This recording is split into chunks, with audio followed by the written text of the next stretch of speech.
Hey everybody, I'm Alan with Dad's Playing Games, and this is the 7th video in our solo campaign for the game of Frostgrave. Be sure to check the details below for timestamps for this video. There you'll also find links to the introductory video that explains all the house rules and restrictions I'm using for the entirety of the campaign, and you'll also find links to our other Frostgrave content. In this battle, we will have the Chronomancer Braila facing off against the Sigilist Gloven in the scenario from the core rulebook called the Haunted Houses. The setup for this scenario calls for 6 stone huts with no roofs to be placed on the board and a treasure token to be placed inside each of those huts. These huts are actually cells that used to house an ancient order of monks. As such, whenever a Warband member enters one of these huts, there is a 25% chance 16 or higher on a d20, that a Wraith will appear. Although the stats for these undead enemies make them seem mediocre, they've got a fight +2 and 6 health, they have special abilities that allow them to move through walls, cause double damage on all successful hits, and they're immune to all non-magical weapons. Toward the end of this video, I do have a couple filming mistakes. I forgot to press record for a couple scenes, so I've recorded some audio to overlay to explain what did happen. Luckily, not too much occurs during that missed period, but I do apologize for that mistake. So now to the battle. With these warbands, will they be overrun by undead wraiths? Will Braila finally walk off the battlefield? And will Gloven's telekinesis spell come in handy for this scenario?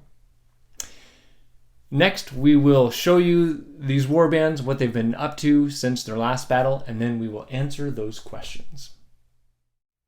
In their last battle at the Living Museum, the Chronomancers didn't do so well, and only their one thug made it off the board standing. In that battle, their archer was hit with an elemental ball and was killed, and their bearcat was left badly injured. Rather than force the wounded animal to continue with them, they left the bearcat in their base, hoping its wounds might heal and could eventually join them in the future. At that point, Braila and Braila had to scrap together what gold crowns they could. They sold the orb of power they found in a previous battle and bought some new equipment. First, for the surviving thug, they bought him a shield and some armor. He is now a man-at-arms. For Krell the Red, they bought him some heavy armor and a new battle axe. Then they hired an additional tracker and a new thug to join them. Instead of studying their spells, the siblings decided to practice their physical skills, increasing their fight and their health. And this warband heads into this battle with no magical equipment. In their last venture into the Frozen City, the Sigilist soldiers took quite the beating from the illusionists' men and from a giant worm that popped up in the middle of the battlefield. These injuries left their men-at-arms badly wounded. Needing to press on in their efforts to preserve the artifacts of ancient Felstad, Gloven brought the injured soldier to a house of healing, then left him there to hire a replacement. Traveling to the local pub, he met a veteran ranger whose skill with a bow will fit nicely with their team. This young thug, after squaring off against the giant worm in the last battle, even though he fell in combat, he survived and is feeling invigorated about adventuring. So he decided to use his hard-earned money to buy himself a new sword. That, combined with his sense of adventure, makes him essentially a barbarian now. While they were in town, they turned in their scroll of blinding light and potion of invulnerability they found in their last battle to their history guild. Then they returned to their library, where Gloven and Strog learned the spell of explosive runes, and they trained in their ability to cast Right Scroll and telekinesis. As they prepared for their next battle, Gloven handed Strog their scroll of Fleet Feet and handed this tracker their potion of invisibility. And now the spellcasters will attempt their out-of-game spells, starting with the Chronomancers. Braila and Braila are going to attempt to cast Reveal Secret. Braila casts on an 11, Braila will cast on a 13 with their bonus of being in the tower. Braila on an 11, success. They can only cast one of those together, so they have that. For their other spell, they'll both cast Animal Companion. Braila will cast on a 12 and Braila will cast on a 14. Braila on a 12. Success, she will summon a bear. And Braila, casting on a 14, he did not get it. So, as it turns out, their bear cat has recovered from its wounds, and although they were going to leave it behind at their base, it has decided to join them. Which means that thug that they just hired, they're quickly dismissing from their team. And for the Sigilists, they have 2 out-of-game spells. They have Familiar and they have Right Scroll. Right Scroll is actually supposed to be cast after a battle. Looking back over the last video, they did not attempt to cast it. So I'll try now. They did upgrade this after that battle, so it should be at their previous, which would be 11 and 13. However, they do have that +1 bonus because of their scriptorium. Long story short, they have a 10 and a 12 for chances of casting Right Scroll. For Gloven, failure. And for Strog on a 12, failure. No scroll is cast anyway. Now for Familiar, Gloven casts on a 12, success. So as I stated in the last battle, it's not really summoning a Familiar, but it's him having a desire to complete his mission, which has raised his health by 2. And for Strog, he needed a 14, so that is a failure. Alright, we've got the battlefield set up. This battle calls for 6 stone huts with treasures in them. So we have kind of stone/wooden huts with a treasure here. That's number 2. Number 3, the treasure's down in that corner. Number 4, 5, and 6. The players' sides will be over here. We'll roll to see who gets to choose their side. Highest goes first. Alright, Gloven gets to choose his side. Alright, so Gloven's Warband is set up over here. First thing though, this barbarian, seeing as other guys on his team have these hats, he's just going to toss that to the ground to show off his cool hair. Just so he's a little easier to tell apart. Gloven's set up here in the middle to hopefully cast telekinesis on this treasure.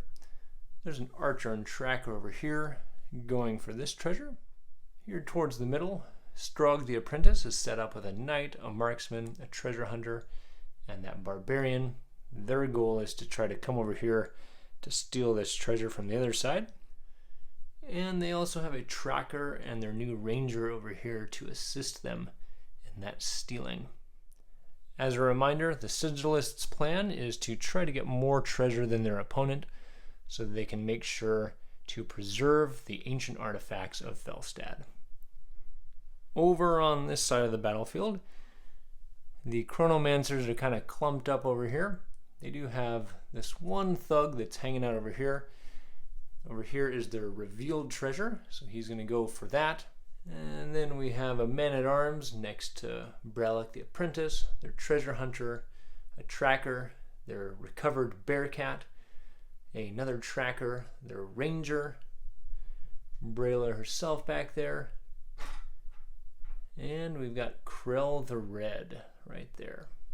The strategy of this mob of guys is to do all they can to make sure this treasure here does not get stolen, and they'll probably send this man-at-arms to try to get one of these treasures, and then maybe somebody will hopefully get another treasure off the board, as their plan is to always try to leave the board with 4 treasures. The last time these two teams met up was in the first solo battle, which was at the Mausoleum, And where Braila's team got bombarded by skeletons and other monsters, they only ended up leaving the battlefield with 1 treasure. So Gloven is hoping that they can repeat that this battle, but we'll have to roll the dice and see what happens. We'll roll initiative for the first round. And it just barely goes to Braila the Chronomancer. To start out the battle, Braila is going to attempt to cast Fleet Feet on Krell the Red. She casts on a 9. Success. And then she will move.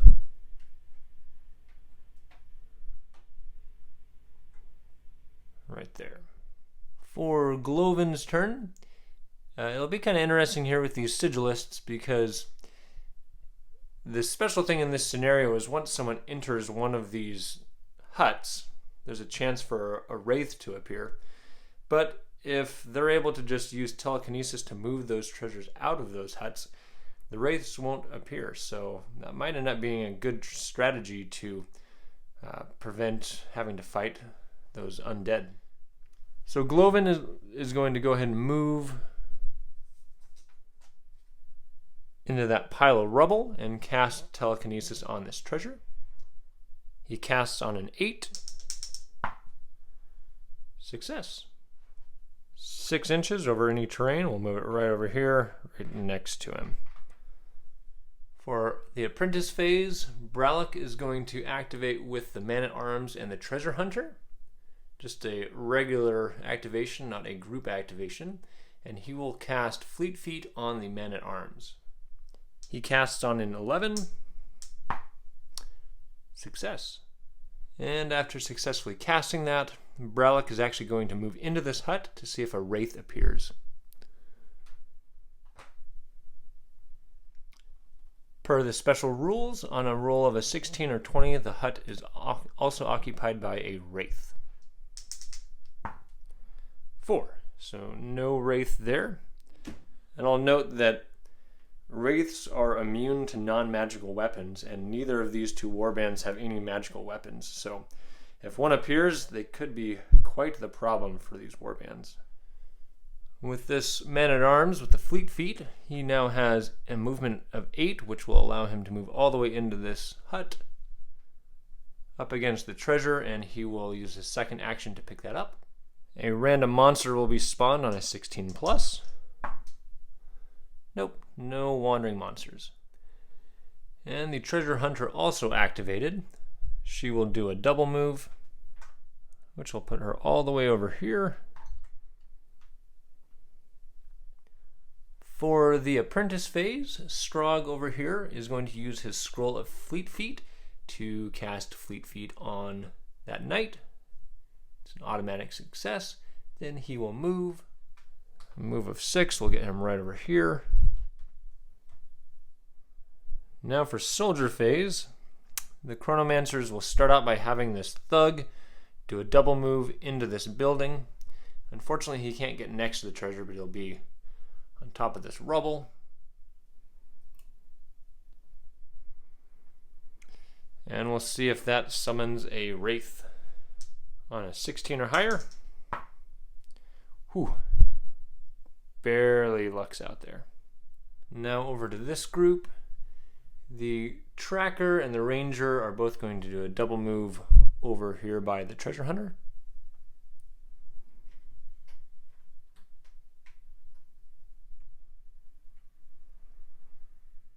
And knowing that their adversary, at least last time they encountered them, didn't have any group damage spells, they're going to just keep clumping their soldiers over here. The Bearcat will double move. We'll put it over there so it's safe from archers. And Krill the Red back here with his Fleet Feet will do a double move right over here behind the Treasure Hunter. Now they're kind of torn about this Tracker. They'd kind of like to keep reinforcing this area over here, but they also don't want to end up how they've ended up in other battles where they just haven't gotten these easy treasures off the board. So he is just going to make a beeline for this treasure. So he can double move. I'll make sure he can still kind of hide behind this. Yeah, he's pretty well covered back there. And all of their soldiers have moved. For the Sigilist soldiers, they'll start out by moving this knight that has fleet feet. He's going to run way down here on a double move. 2 right there. This speedy treasure hunter is also going to run down there, and he'll start climbing this ramp. This marksman will do a double move right over here. He's actually halfway up this little ladder.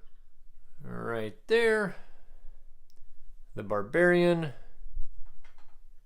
will run down here. His double move will put him there. Over here, this tracker, who's carrying an invisibility potion, he can actually double move all the way over to touch the treasure.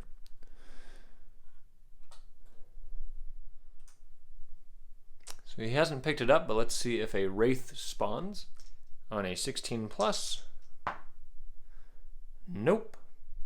And since there's no Wraith to worry about in here, this archer is just going to double move over to here to maybe try to stop some of these treasures from getting off the board. And for their last soldiers, the ranger and the tracker here will both just run over here by this rock outcropping to right there, so they can give some support on this flank. That's all the soldiers. There are no monsters on the battlefield, so we will roll initiative for the next round. Reroll. 7 to 10. Gloven goes first this round. For Gloven's turn, he is going to attempt to cast Power Word on the spell Furious Quill. He casts on a 13. Failure. He takes 2 points of damage. Then he will move right over here. Braila is going to run up to here, and she will attempt to cast Wall. She casts Wall on an 11. 9, she will empower that for 2. And this wall will appear right over here to block access for Gloven's soldiers to get through that way. Well, Strog over here had planned to activate with their marksmen so he could run over here and fire some arrows down here, but that wall now blocks the marksman's view. So Strog will activate by himself, and he is going to attempt to cast telekinesis on the treasure in there. Strog casts telekinesis on a 10. Failure by 8. He will let that fail. He takes 1 point of damage. Then Strog will run over here. Braila will activate with this man-at-arms here. The man-at-arms is carrying that treasure. He's got fleet feet, so he can still move fairly well. On a double move, he can move 6 inches, which will get him over here.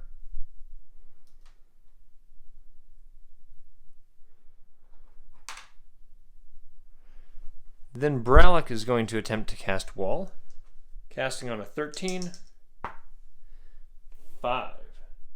That's not that important, so he will let that fail. He does take 1 point of damage. Then Braila will do a double move behind this hut. I suppose that's just a single move. He already had an action, but that's where he can get to. Now for the soldier phase. We'll start with these 2 ranged guys over here. They're going to run out to the open. He'll run over to here. So that ranger can see the enemy tracker in red, and he will fire on him. So the arrow is a +2, and the defending tracker gets a total of +3 because the ranger moved. The arrow hits the 16. That is 5 damage. The tracker is carrying a staff, but that only prevents damage in melee combat. So 5 damage. This tracker will run over here and do the same thing. He's got a clear shot. +2 shoot. +3 defense. Uh-oh. 20. That is 9 more damage. That tracker goes down.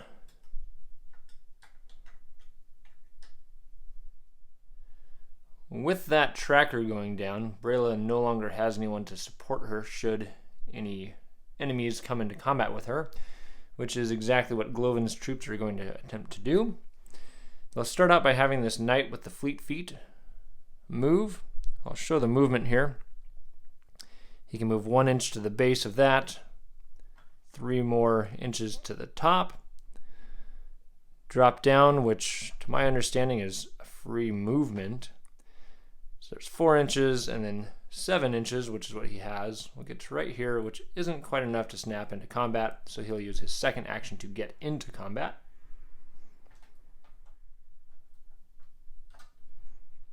And with that knight running through that hut, we'll see if a Wraith appears on a 16+. It does not. This treasure hunter, however, is able to get into combat.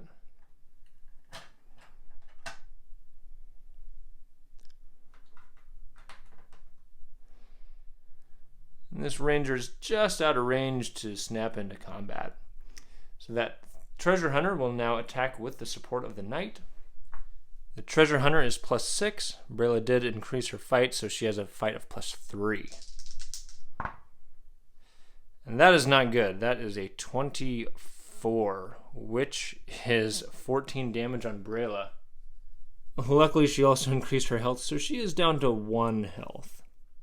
Alright, now this barbarian with his crazy hair will run up this ramp and hop down, and with his second action, pick up the treasure. Let's see if a random monster spawns on a 16+. Nope, no Wraiths, no wandering monsters yet. This marksman over here, on a double move, he'll hop down and climb up this ramp and hang out over here by this corner. Alright, so he's ready to fire on somebody next round. Here we'll pick up this treasure. We'll see if a monster spawns on a 16+. Alright, we have our first wandering monster. To see which level of monster it is, 1. Level 1, and it will be a 12. An ice spider. Alright, let's see which location this spider shows up on. 1 is going to be down there. 1. So just a reminder, with my monsters, I do 1, 2, 3, 4, 5 around that way, so they don't always appear right in the middle. So an ice spider is going to appear right over here and cause some problems for these guys trying to get rid of these treasures. Then this tracker with his new treasure is going to move out of this hut to right there. This archer now is going to move. He'll come right over here. And he will shoot at that thug. He's got a clear shot. He did move though. +2 shot, +3 defense. Oh, luckily he got that 20, otherwise he would have been dead. So the thug narrowly misses that arrow. Starting with the easy stuff for Braila's Warband. This thug is going to come over here and pick up this treasure. And we'll see if a monster spawns. On a 16+. Nope. And this tracker, instead of going after that treasure and getting attacked by that spider, he is going to run over here by this building. Actually, he'll run over here by this wall. So he's got some defense there, and then he will fire an arrow at that archer. +2 shoot, and +3 defense since the tracker moved. That does not get past the armor. No damage. Over here, the ranger is going to fire an arrow at the barbarian that's now carrying the treasure. +2 versus +3 since he's encumbered.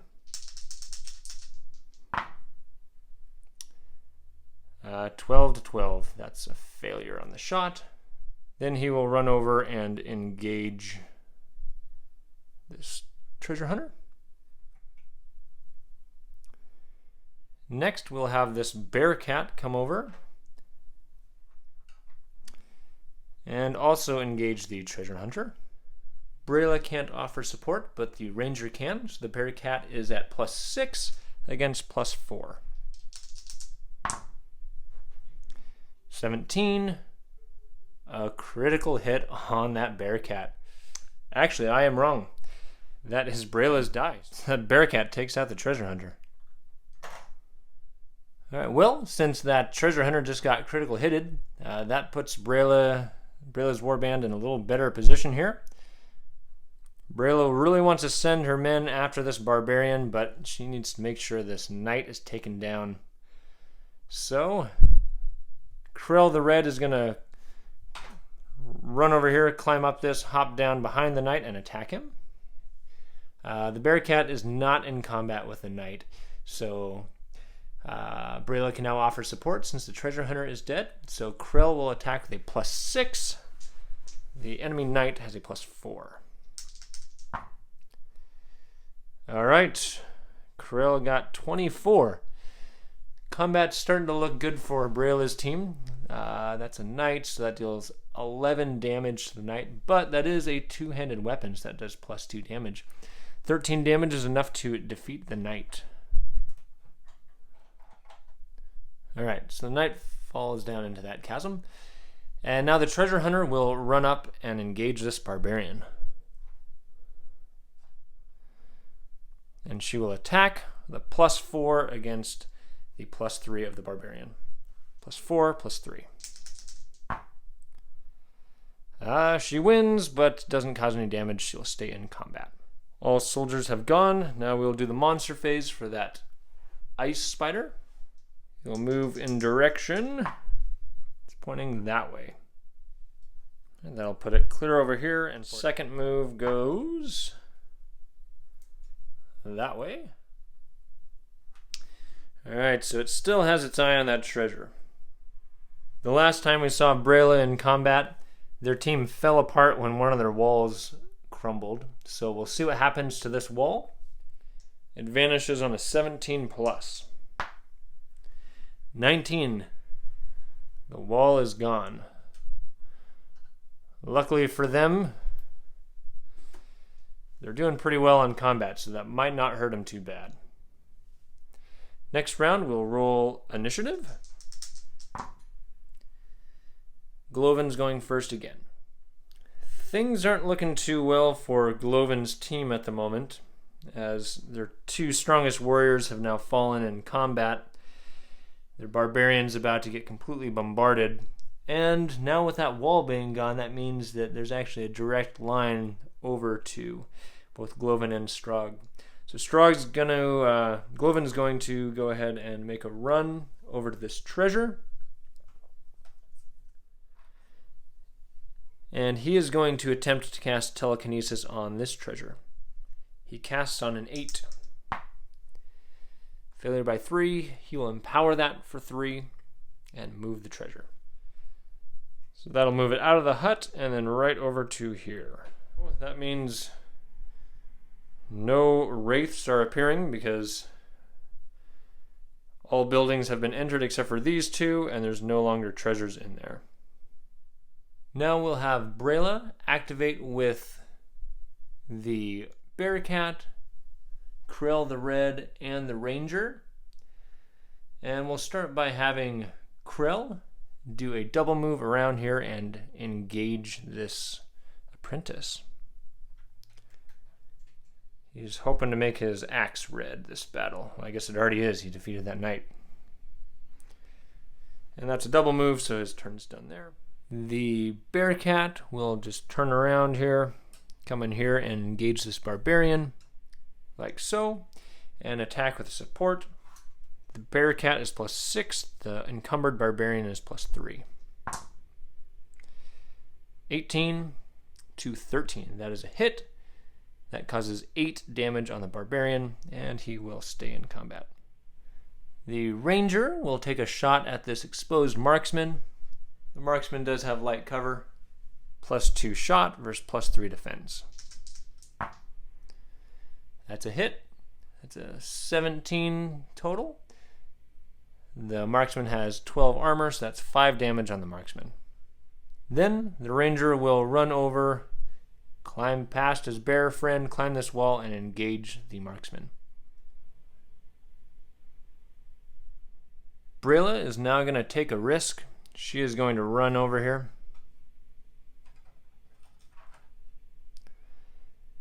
And attack that barbarian with support. She has a total of +7. Her normal 3 plus 2 figures supporting her. So 7 to 3. Uh-oh. Well, Braila really wanted to make sure they got this treasure, so she ran out there to help, but she goes down in the process. Braila, again, will not walk off this battlefield. For the apprentice phase, Strog will not attack this Templar, and Strog will just stand there in combat and use his turn that way. For Braila's turn, he will attempt to cast Fleet Feet on himself. He casts on an 11. Success. And now Braila will move over to here, up against that rock outcropping. He's in kind of a tough spot. He doesn't want to get shot by those archers or that archer. And he doesn't want this spider to see him either. So now for soldier phase, this barbarian is going to do all he can to get out of there. He's going to take a swing at the treasure hunter. +3 versus +6. 19. So that deals 8 damage to the treasure hunter, and he'll push the treasure hunter out of combat. I'll move Braila's body out of there just so it's a little less congested. This marksman up here will now attack the ranger. +2 versus +2. The ranger wins with a 12. The marksman has an armor of 12, so no damage. The ranger will stay in combat. Now for this tracker and this ranger. First, this tracker is going to run over and engage Krill. He can snap into combat. So that's one action to get there. And he will attack with a total of +4 against +4. Krill wins with a 22 plus 2 damage. That is 24. That is 13 damage on the tracker. Tracker has a staff for -1 damage, but it's still 12 damage, so he goes down. The ranger will now attempt his luck. +4 versus +4. He wins, so that's a 16. That is 4 damage on the Templar, and he will push him out of combat.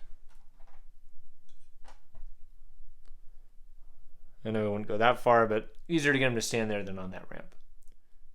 Over here, the archer could shoot at that tracker, but Gloven's calling for help to carry this treasure off. So the archer's going to head over here to try to help with this treasure. On a double move, the archer can make it to right about there. And this tracker over here will kind of zigzag through here to keep the building between him and enemy arrows. On a double move, he can make it to right there. For the Chronomancer's soldier phase, Krill has already gone, as have their ranger and the bearcat. This treasure hunter, seeing her wizard go down, wants some revenge. So she'll double move around this hut and come over, climb past Krill over here, and engage Gloven. Since in my campaign I play where the monsters will not walk off the board, but only to the edge of the board, I don't think there's going to be any way to get around this spider without it coming at me. So this tracker is going to run over here, next to the treasure, right there next to the treasure, and take a shot at that ice spider. Ice Spiders have a fight of 0, only 8 armor and 4 health. The tracker did move, so this Ice Spider gets a +1 versus +2. And that is a definite hit and defeat. 20 causes 12 points damage. This thug is encumbered and has to climb over all this debris, so he can't get very far. He'll end his turn right there. This man-at-arms, even though he's encumbered, he has fleet feet, so he can move 6 on a double move, which will get him off the board. Securing the first treasure of the game. All soldiers have gone, there's no walls to check on, and there's no monsters on the board. So we will roll initiative for the next round. All right, Gloven's going first again.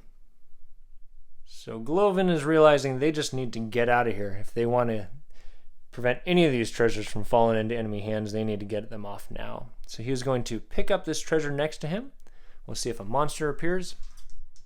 On a 16 plus, no. Then he'll move encumbered movement to here. Braila has fallen, so she will not go. So it goes to Gloven's turn. Gloven will group activate with his ranger and send the ranger into combat. The ranger will attack. +4 versus +4. We'll re-roll that one. Re-rolling the ranger's die. All right. 9 + 4 is 13 against 10. That means the ranger wins. And that is 2 damage on the treasure hunter. The ranger will push the treasure hunter out of combat. So that pushes her out of combat, which will allow Gloven to move to right there, and he will attempt to cast Bones of the Earth on Krell. He casts on a 15. 2. He can't even empower that enough. He takes 2 points of damage. The Chronomancers are growing tired of losing these battles, so they're going to take this opportunity to try to get an additional treasure off the board.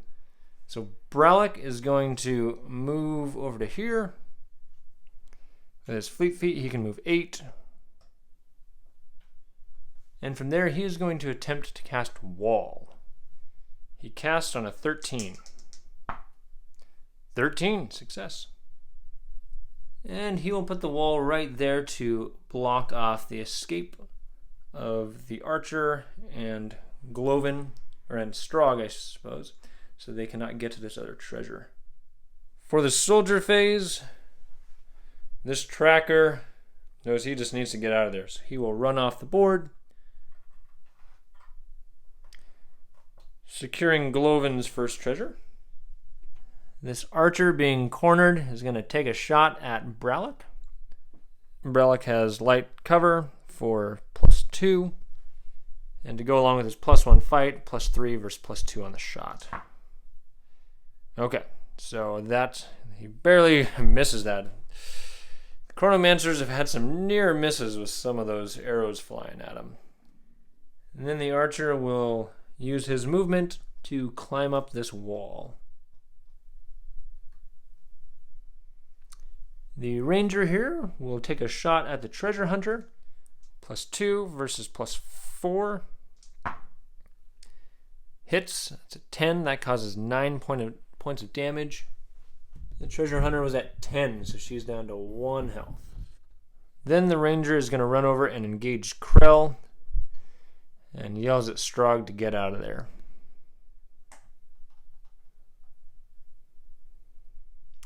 Up here, the marksman will attack the ranger. +2 versus +2. 12. This one will re-roll. Alright, so that is a hit on the ranger for 1 point of damage. And he will push himself out of combat and run down and engage this treasure hunter to prevent her from engaging with Strog.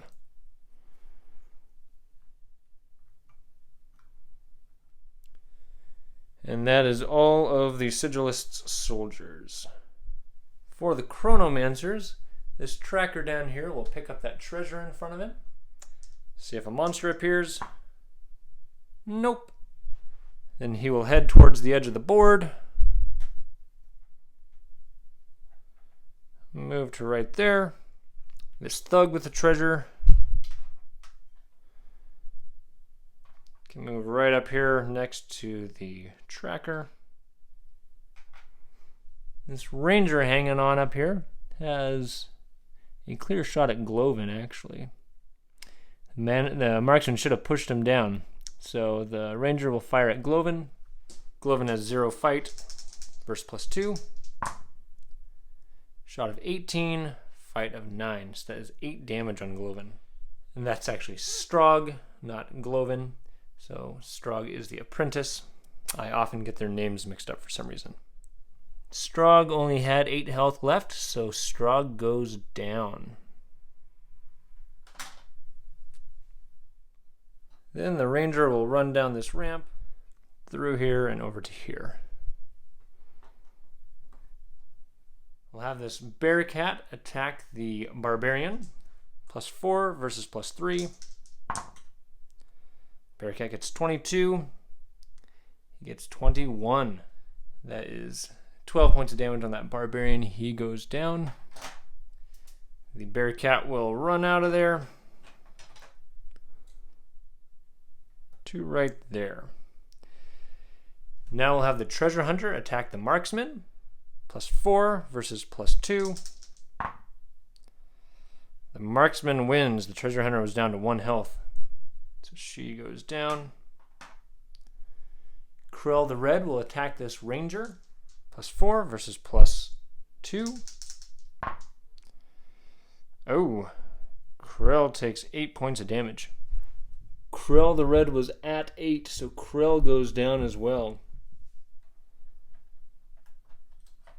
And suddenly their plans of trying to get an additional treasure off the board might not be going so well for them.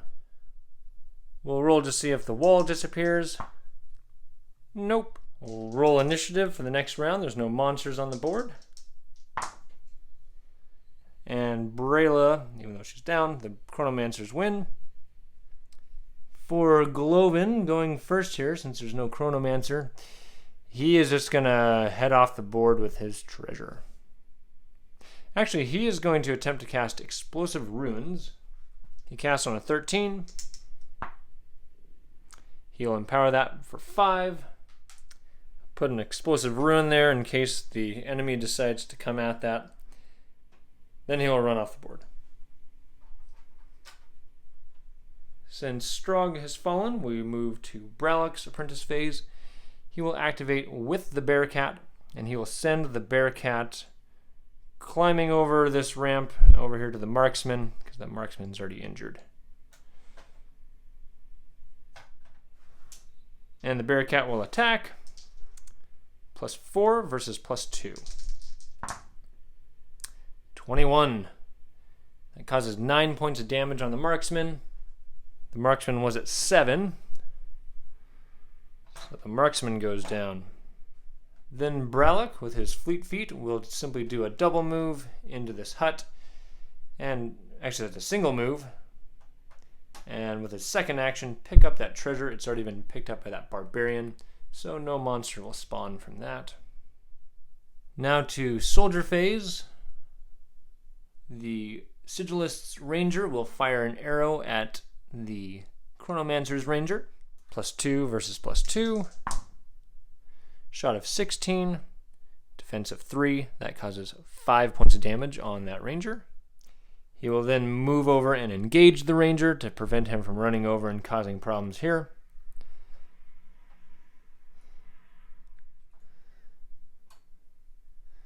Alright, and the Chronomancer's Ranger was already hit for 1 point of damage, so he's down to 6. This archer here on a double move can climb down this wall, hop over all this debris, and end his turn here. Only enemy figures trigger the explosive runes. He can't pick that treasure up yet. For the Chronomancer's Soldier phase, we'll start out by having the Ranger versus Ranger here. +2 versus +2. The Chronomancer's Ranger gets a 16, causing 5 points of damage to the Sigilist's Ranger. He will push himself out of combat to right there. So here is the recording error I mentioned at the start of the video. What I missed was that after this Ranger won his combat and pushed away, he ran to the lower right part of the screen. Over on the other side of the board, these two soldiers left the battlefield with their treasures. That ended the current turn, at which time I rolled for the wall spell that's here on the upper left part of the screen, and it disappeared. For the next round, the Sigilists won the initiative, but since Braila is the only spellcaster remaining on the board, he just moved out of the hut a bit. And at this point, we'll get back to the video. So now for soldier phase, this archer hasn't picked up this treasure yet, so he will do so. It's the first time it's been picked up. Let's see if a monster appears. Nope. Then he'll move encumbered movement over to here, so he cannot get off the board. Over to here, this ranger will run over to engage this ranger. He can move 7, then snap into combat, but he will not attack because he does not want this ranger to get loose and stop that archer from getting off the table. For the Chronomancer's soldiers, this bearcat here can double move through all this, move over, and then snap into combat. Now the ranger will attack. +4, +2. Critical hit. That ranger wasn't expecting the bearcat to come up. Turned to see the bearcat just as he gets sliced by that sword. And this ranger now can move 7 over to engage that archer. That ends this round. See who goes first. The Chronomancers. Braila will just move this way 6 on his double move. And this bearcat now can move 6 to right about here, then snap into combat. The bearcat will attack. +6, +2. 23. That puts down this archer. So all of the Sigilist soldiers have been defeated. This treasure is now unclaimed. So in a couple battles back, I started using the rule from the Maze of Malcor saying that any leftover treasures will not be automatically acquired by the surviving warband. However, both the Sigilist warband and the Enchanter's warband have both benefited before that rule came into effect. So to give the Chronomancers a chance to also benefit from that, I will say that they will automatically acquire this treasure. Future battles for either the Chronomancers, the Sigilists, or the Enchanters, they will not automatically acquire that. But for the Illusionists, if they ever get a battle where they might acquire a treasure that's left over, they will get to do that once. So as well as the 3 treasures they pulled off the board, they will get that treasure there, and they will get the one that Braila is carrying. There's definitely a lot of fallen soldiers here around this hut, so we'll see what happens in the post-game to find out who survives to fight again. This was definitely the best battle so far for the Chronomancers.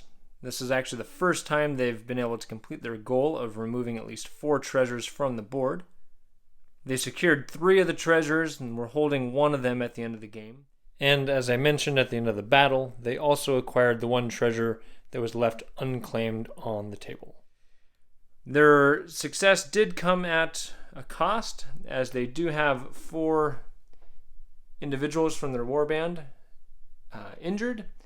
We will now roll to see how bad their injuries are. Starting with the tracker, he is fine. The treasure hunter, she is fine. Krell the Red. Krell the Red was killed by that ranger. And Braila. She's yet to make it off the battlefield standing, but she's also never had any major injuries. And she is fine. So this success came at a price for them with the loss of Krill the Red, their Templar, who worked his way up in the ranks and slew many enemies in a number of battles. But let's see what these treasures are to find out if this death was in vain or not. All right, 5 treasures. 1, 3, 4, 18, and 19. So they found D20 times 10 gold, D20 times 25 gold, 30 gold crowns and 3 potions, 120 gold crowns and a grimoire, and 150 gold crowns and a grimoire. Let's see what they got for 1d20 times 10 gold crowns. 40 for 1d20 times 25 gold crowns.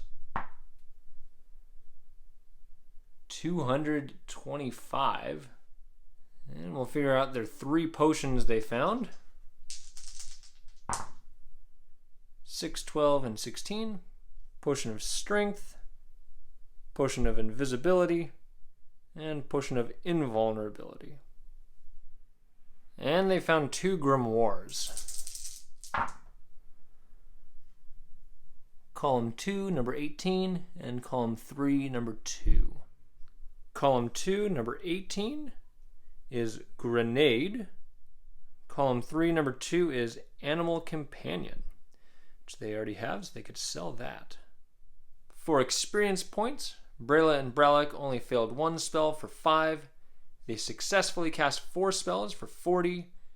They retrieved 5 treasures for a total of 250. And they defeated that 1 ice spider for 5. So all total, they got 300 experience points and maxed out their experience points for the battle. To go along with that, they found 565 gold crowns. They found potions of strength, invisibility, and invulnerability, and found grimoires of Grenade and Animal Companion. So this was Gloven's greatest defeat in the campaign so far. Only him and a tracker made it off the board alive, and they both were able to secure a treasure at least. But they have a lot of fallen comrades. So let's go and roll and see how they're doing. Starting with the archer. He's fine. Next, the treasure hunter. He's fine. The tracker. He is badly injured. The marksman. He's fine. The young barbarian. He is badly injured. The knight. He is fine. The ranger that slayed Krell. He is badly injured after that critical hit, after being surprised by the bearcat. And Strog, how will he be? 12. He is fine. So, 3 soldiers badly injured from that battle. So now that we know everyone made it through, even though there are some injuries, let's find out how they did for these 2 treasures. 13 and 17. They find 20 gold crowns in a grimoire and 100 gold crowns in a grimoire. We'll find out what their grimoires are. Column 2, number 4, and column 2, number 9. Column 2, number 4 is Imp, and column 2, number 9 is Reveal Invisible. For after-game spells, the Sigilists have Right Scroll. Gloven will cast that on a 9, and Strog will cast that on an 11 with the help of their Scriptorium. For Gloven on a 9, success. He will write a scroll of Power Word. And Strog on an 11, success. and he will write a scroll of telekinesis.